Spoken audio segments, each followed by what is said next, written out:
I did also want to ask a little bit about kind of these you talk about the exchange between Derby and MLS, but the championship in general. You got Daryl Dike, who is at Barnsley, now is at West Brom. Ethan Horvath, who is going to be most likely on the World Cup roster with Richie Laryea at Nottingham Forest. Anthony Robinson and Tim Ream over at Fulham. Tim Ream, a guy close to my heart. We drafted him in our MLS draft. He was one of the first players I really remember making a big move.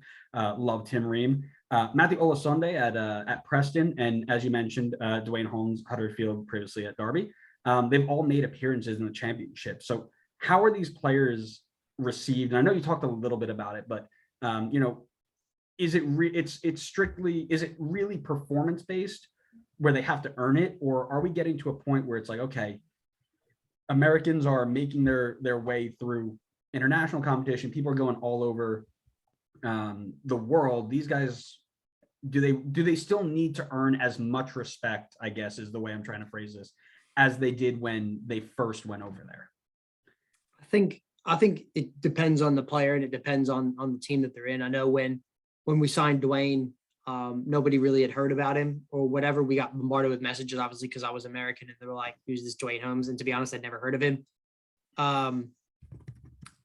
But he obviously was born in America, lived in England most of his life, but he feels American, so he's played for the national team.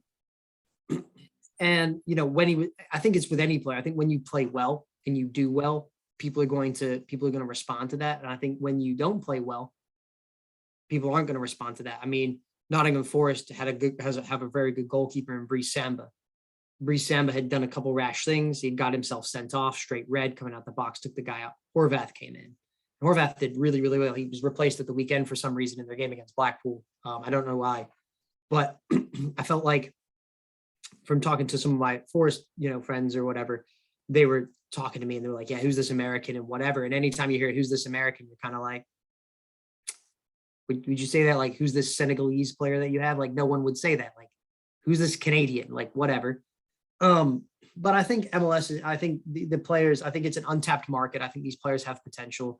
I think these teams in England, they take risks on a lot of players from the continent that probably aren't up to snuff. I mean, Derby signed a guy from Spain and he forgot his insoles and he couldn't walk and he couldn't play, and they sent him back after like 5 games.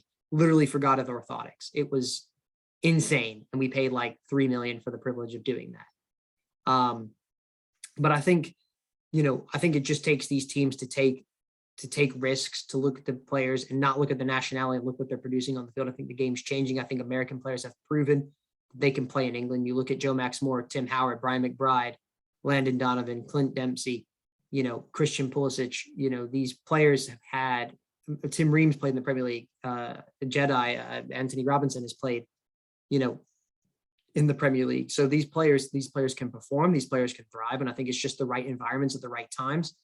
And I do think I think people are starting to wean away off of that and starting to see, I think America being at the World Cup will help. I think a good World Cup run from America will help internationally, because people don't generally watch national team games when you're not part of that country, right? No one's just going to tune and be like, hey guys, Algeria is playing South Sudan tonight on TV. Let's just crack open a beer and watch it. Like that's just not going to happen. We're just not going to do that. So you wouldn't see them.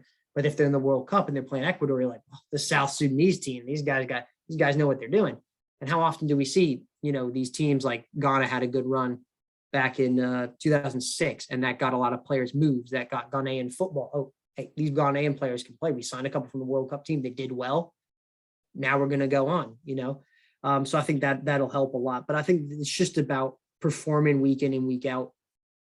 And I think when you do that, you're going to get the respect of the fan base, and then people are going to then look less at your nationality and look how you're producing on the field. It's different for Chelsea. It's different for Christian Pulisic because they're under such a microscope all the time, and you can analyze every facet of their games. But I think at the lower levels, I think it's just another area where teams can look to improve in an undervalued market.